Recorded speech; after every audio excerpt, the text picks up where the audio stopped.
Tonight, Troy students dance for a good cause. Plus, runners get in on the action as well. Stay tuned. Troy TrojanVision Nightly News starts now. From the High Definition Digital Production Center on the Troy campus, with news from Troy University locations around the world, this is Troy TrojanVision Nightly News. Hello and welcome to Troy TrojanVision Nightly News for April 8, 2013. I'm Amanda Ford. And I am Bailey Majors. Thank you for joining us this evening. A lot of people wake up early in the morning and go for a jog to keep in good health. But as Justin McNeely shows us, some people decided to take that early morning stroll for a good cause. Ready, set, go. As Doc Anderson, former Troy track and field coach, fired the guns, the annual Nick Costa's 5K was underway. Troy University's event management class put on this event as its final one of the year, but this year it was a little different. We have helped out in years past with the 5K. Dr. Michael Green had been the race director, and he approached me a few months ago and asked if we would, as a class, like to take over the full production of the event. The course for the 5K was designed by two of Troy's sport and fitness management students who wanted to showcase what the campus had to offer. We came out here on a golf cart one day and rode around until we got to 3.1 miles. We knew we wanted to put the new Trojan Arena in the course because that is a new facility that we needed to show. But we also wanted to show everyone the back of Hawkins, the new quad behind Bib Graves. And once the final two racers crossed the finish line, there were beverages and snacks provided to all the participants, and Price was happy with the outcome. No such thing as perfection, so I'll give it a strong B+. The fun, however, did not stop there. The class decided to let the kids, and those expecting kids, run loose with a 1-mile fun run. And even though everyone seemed to have a good time, Bailey is glad the process is complete. I mean, I'm glad, and I'm hoping everyone had fun here because I know I did. It was fun planning, but stressful at times, but I'm glad it's over. Justin McNeely, Troy TrojanVision News. Over 60 racers participated in the race, and all proceeds will go to the KHP Scholarship Fund. Troy University students put on their dancing shoes to raise money to help support literacy among children. Terry Yu has the details. While some Troy students may go out dancing on a Friday night, Circle K provided students a chance to dance for a good cause. We're having a dance marathon. We've got a bunch of teams here all competing. They've fundraised a little bit, and this is a fundraiser for Gene Dean Reading is Fundamental, which promotes literacy in Alabama. The team at the event were from Troy University with an exception of one team. We have 4 teams tonight. Alpha Tau Omega, Alpha Delta Pi, the Newman Center, and a team from Auburn Montgomery. The dancers were provided food along with a few other items. All the people dancing, if you registered, you got a t-shirt, and then we're also providing pizza, drinks, and other kind of food. One Circle K member says she hoped to make the dance marathon an annual event. This is only the second time we've done this event. We're hoping to make it like an annual event, and so it'll get bigger and better every year. One participant says that the dance was a great start for this weekend. I had a lot of fun. It was fun to this is a good way to end the week, kind of kick back and just dance a little bit. Everyone looks like they're having a great time. ADPI's out there rocking it. ATO's having a good time. Terry Yu, Troy TrojanVision News. The dance marathon was one of a number of events Circle K has put on to raise funds for Reading is Fundamental. Many organizations at Troy University give back to the community in various ways, and today one organization was raising money for a good cause while offering students a little fun.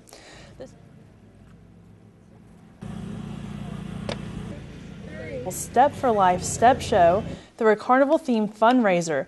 Students were able to play a variety of games while supporting Step for Life. One member encourages students to participate in the event and support their fellow peers. For Step for Life, which is a step show that benefits the Leukemia Lymphoma Society. It goes to a good cause. It helps show support for the students who are performing. Just brings together a lot of people. It helps bring support and help create that more family unit that the school is known for having, being such a small university.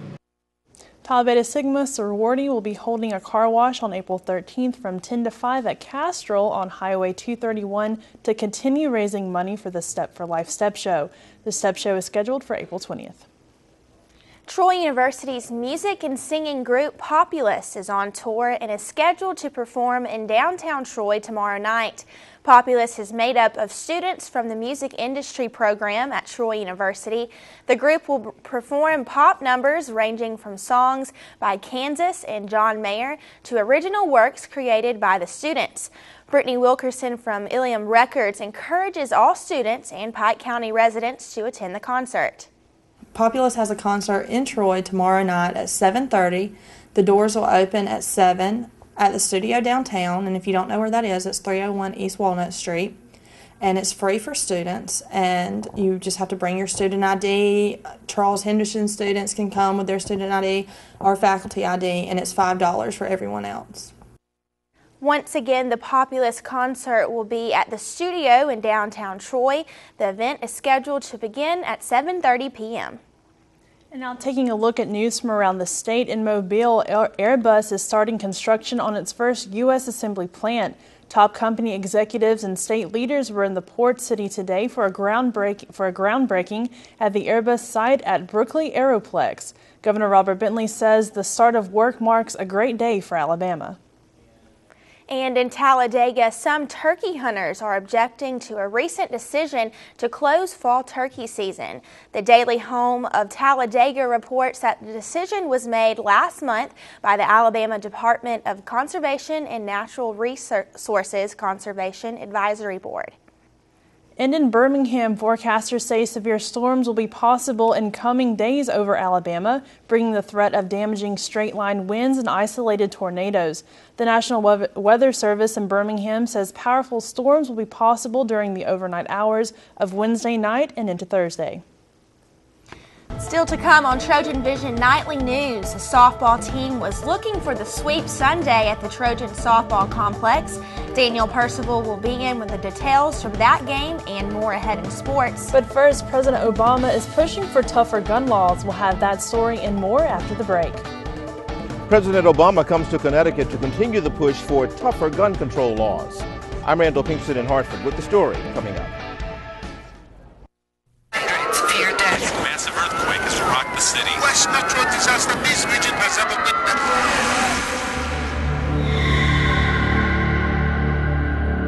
When a disaster strikes,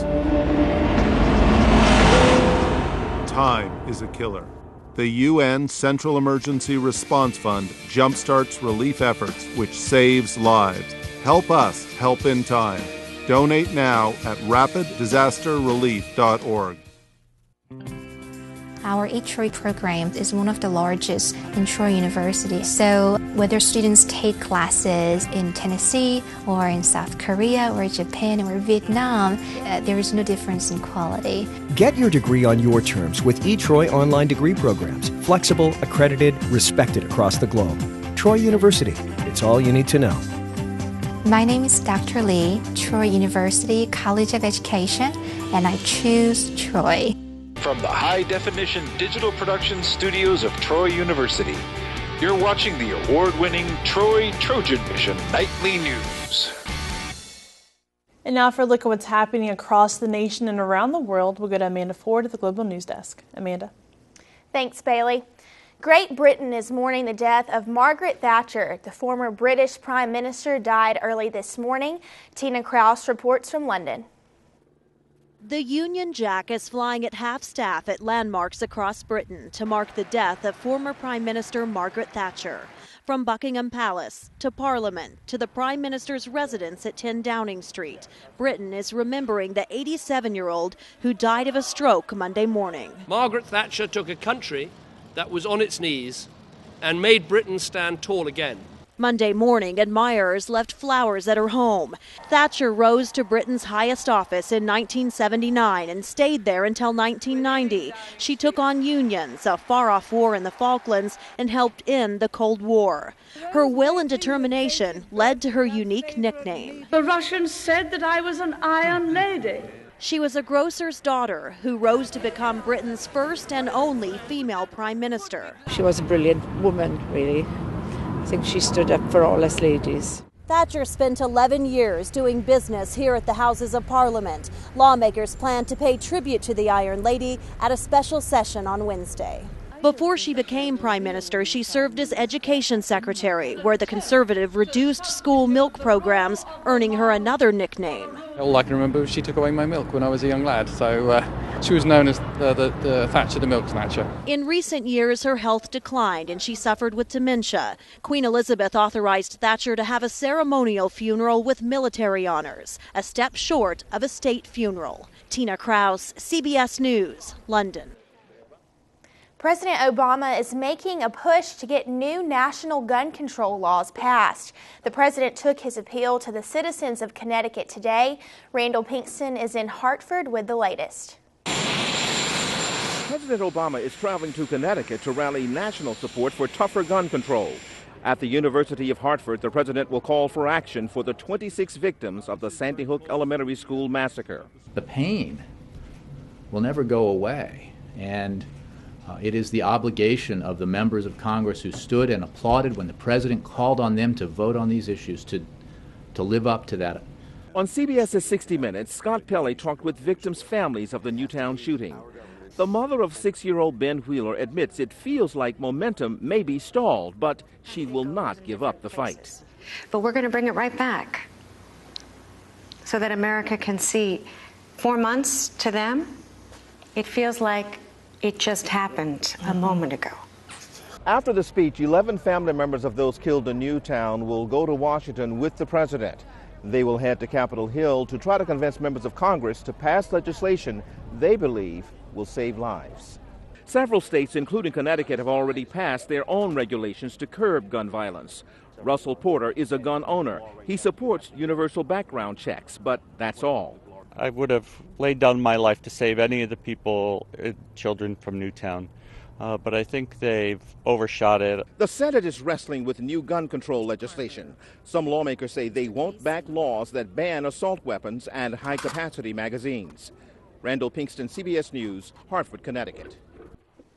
New research looks into the heart problem some cancer survivors can have after radiation. Vanita Nair reports. Brian Hurd battled Hodgkin's lymphoma in his 20s. The radiation he needed to beat his cancer left him with major heart disease. He didn't know it until he went into cardiac arrest. I would have never thought in my wildest dreams that I was having a heart attack. He was only 37. Research shows the chest radiation used to treat tumors for cancers like Hodgkin's lymphoma and breast cancer can put patients at higher risk for aggressive heart disease. Now, a new Cleveland Clinic study of about 500 people shows patients who had chest radiation are nearly twice as likely to die in the years after heart surgery. The patients that we followed died due to lingering cardiopulmonary issues. So heart and lung problems in the long term. Dr. Melinda Desai says doctors should try to minimize radiation exposure and shield their patients when possible. He also says heart surgeons may be able to use less invasive options. In the higher risk patients, we are working on developing new technologies which would not require a full-blown open heart surgery. Dr. Desai made the connection between Brian's cancer history and his heart problems. Don't ignore certain pains and twinges that you get if you know you've had radiation, and definitely bring it to your doctor's attention. In the coming weeks, Brian needs surgery to replace 2 heart valves. He says he knows it's necessary for himself and his family. Vanita Nair, CBS News. And that wraps things up from the Global News Desk. To see more stories from across the country and around the world, you can tune in to Trojan Vision Global News right after the nightly news. Now back to you, Bailey. Thanks, Amanda. Now Danielle Percival joins us for a look at sports. So Danielle, busy weekend for Trojan Athletics, but it seems all the teams were on the road except for the softball team. Well, that's right, Bailey. There is a lot to get into here in this sports segment, but you mentioned it. Everyone was on the road, so luckily enough, there was a softball team in here at home. So right. Trojan fans still had the opportunity to get in on the action, but there's lots to get into, so let's dive right in. Sounds good.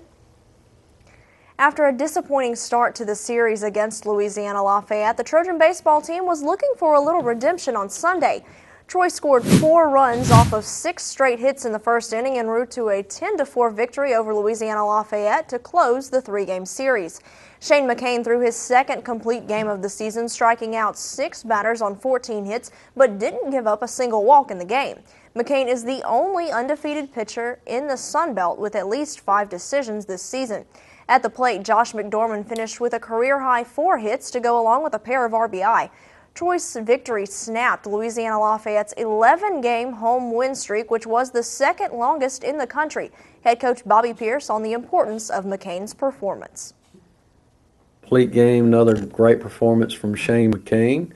They did have 14 hits. We had 16, but 14 against McCain's a big number with the way he had pitched, 5-0 going into the game, now 6-0. But he pitched really good. He kept things under control from a very hot-hitting team that's played great at home. Troy returns home to face Jacksonville State on Tuesday night before traveling to Sanford on Wednesday and then to Western Kentucky for the weekend. And for the softball team, they had just the opposite situation from baseball entering Sunday. Having won the series on Saturday, the Trojans were looking for the sweep on Sunday, but Florida Atlantic took the final game of the series 5-3. The game was tied at 2 after 5 innings, but the Owls would send 3 more runners across the plate in the 6th to take the lead and maintain control. Rachel Rigney gave up those 3 runs and was charged with the loss. Sarah Thomas had the start and tossed 4 innings, giving up just 3 hits and 3 walks. Head coach Melanie Davis says though her team made some errors, they managed to stay in the game. When we did make the mistakes to give Florida Atlantic those runs, I think our kids did a good job bouncing back, working really hard, putting the runners on, and unfortunately, in the 3rd game of the series today, we went a little bit backwards in terms of our overall performance. The Trojans will be back on the road Wednesday night at Auburn, taking on the Tigers in a game that was rescheduled from earlier this season. The Trojans and the Tigers are set for first pitch at 6 o'clock Wednesday. The Trojan track and field team traveled to Auburn over the weekend to take part in the Tiger Track Classic. Nico Freeman and Eddie Lynn highlighted the day on the men's side. Freeman finished second in a strong 100-meter field with a season-best time of 10.4 seconds against the wind. That mark puts Freeman at the top of the Sun Belt Conference performance list this season in the 100-meter, with teammate Benjamin Martin in second, just 0.04 of a second behind him. Freeman was also part of a 4x100-meter relay team that finished third with a season-best 40.67 seconds. Lynn won the discus competition with a season-best throw of 53.8 meters and moved him to second place on the Sun Belt performance list. The Trojans return to action next weekend at the Georgia Specktown Relays in Athens, Georgia. Both Trojan tennis teams were on the road this weekend, with the women's team continuing their successful season. The women ran their current winning streak to 11 matches with a 7-0 road shutout of Florida A&M on Friday. The Trojans currently hold the 5th longest winning streak in the nation. However, the men's team was not quite as successful, dropping a Sun Belt match on Friday, falling at South Alabama 5-2. The men picked up the doubles point, but the Trojans were only able to manage one singles victory as Patrick Eichler won the singles match in 3 sets.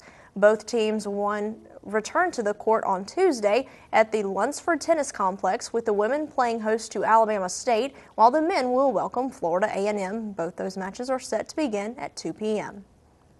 And the women's golf team was in action over the weekend at the Rebel Intercollegiate and finished the tournament in 13th place.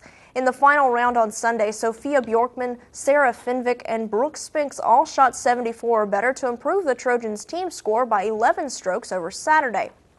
Bjorkman, who was named the Sun Belt Golfer of the Month for March, finished the tournament tied for 19th, and that marks her 9th straight top 25 finish of her senior season, heading into the final tournament of the season, the Sun Belt Conference Championships. And the rodeo teams had strong finishes in the Northwest Mississippi Community College Rodeo, but for the first time in 2013, the women didn't take home the title. They did finish second, however, behind the host school, but did win some individual titles. Cassidy Aldridge won the breakaway roping title, and Kesia Smith won the goat tying event. The men's team finished in 6th place at the rodeo, and Nelson Wyatt led the men with a 5th place finish in the steer wrestling. The teams have one final event left in the Ozark Regional, and that is at Tennessee Martin next weekend. So Amanda Bailey, lots of sports to get into, an action-packed weekend of Trojan sports, and congratulations to the softball team on winning the series. Not quite able to get that sweep, but maybe they can get the Auburn Tigers on the road, and the baseball team able to salvage the series and at least pick up a win on Sunday. Absolutely. Yes. Best of luck to them, and congratulations to all of the sports that competed this weekend. Absolutely. Thank you, Danielle. Still to come on Troy TrojanVision Nightly News, find out about this year's Athletics Hall of Fame inductions. But first, sunshine and warm weather after a weekend of cooler temperatures. Is spring weather finally here to stay? Jamarlo? Well, Bailey, we will continue seeing these warm temperatures as we move throughout the week, but we also may see a chance of showers as well. But I have more coming up next in weather. Be out there. Be out there. Be out there. Be out there. Time was, kids did what came naturally. Spending free time running barefoot through the grass, wading knee-deep in streams, climbing to the tallest branch.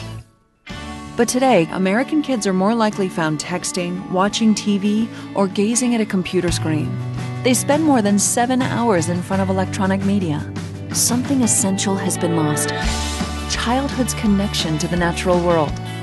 That's why National Wildlife Federation created the Be Out There movement. Kids move indoors causes a host of problems, from obesity to ADHD. But outdoor play can go a long way to improving kids' health, body, mind, and spirit. It helps them stay fit, enhances creativity and attention spans, and could even make them better students. Do your part. Be a part of Be Out There. There's a reason why they call it the Great Outdoors. Learn more at beoutthere.org.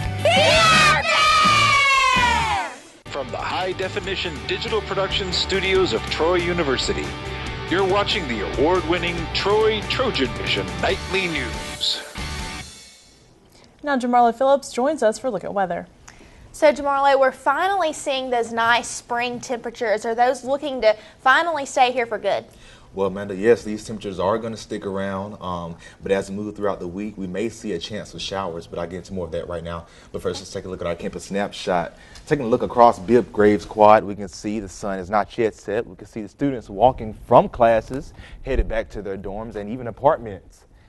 Going into our current conditions, we can see that our skies are fair. Temperatures at 78 degrees, dew point at 53 degrees, humidity at 42%. Winds coming from the south about 15 to 20 miles per hour. Taking a look at today's stats, today we're able to see a high of 78 degrees. There was no rain in our area for today. Going into our temperatures from across the state, we can see that Mobile sitting down here at 76 degrees with mostly cloudy skies. As we move towards the north, Huntsville's at 77 degrees with mostly cloudy skies. Birmingham 79. We can see that Montgomery's 81. Troy, we're at 80 degrees. As we go into our current temperatures across the southeast right now, we can see that we're still experiencing those warm temperatures, mid 70s to low 80s across the southeast right now. Taking a look at our current temperatures across the United States, we can still see that most of the southeast and states above the southeast and northern of the southeast are experiencing those low 70-degree temperatures as well. Going into our current surface map, we can see that we have a few low pressure systems sitting out here in the west. But as we take a closer look into our area, we can see that we will be clear of rain and in our current surface map right now. Taking a look at our precipitation forecast for the next 48 hours, we can see that we will not be experiencing any rain, but that may change as we go on later throughout the week. Taking a look at Tuesday's forecast. Tuesday, we will be clear of rain, but we can see that northern portions of Louisiana will be experiencing some very cool winds on Tuesday. Going into Wednesday's forecast, again, our area will be clear. We can see that this rain here, the eastern portions of Texas and Louisiana will begin to push into our area, but as we go into Thursday, we can see that we will be experiencing maybe up under an inch of rain on Thursday. So definitely be on the lookout for that and grab an umbrella if you do plan on getting out on Thursday evening. Going into Friday's forecast, that rain will begin to push out of our area. And as we go into tonight's forecast, tonight we'll be seeing cloudy skies, a low of 55 degrees. As we go into tomorrow's forecast, we can see that we will be seeing partly cloudy skies, light winds, and with a high of 86 degrees. Going to our 4-day forecast, we can see that for Tuesday, we can see that we'll be seeing a high of 86 degrees with partly cloudy skies. Wednesday, 86 as well, partly cloudy skies. Thursday, we can see that we have a chance of isolated thunderstorms, so definitely need to be on the lookout for Thursday. Keep an umbrella on hand as well as a jacket. All right. Thank you, Jamarlo. Thank you. Marlo.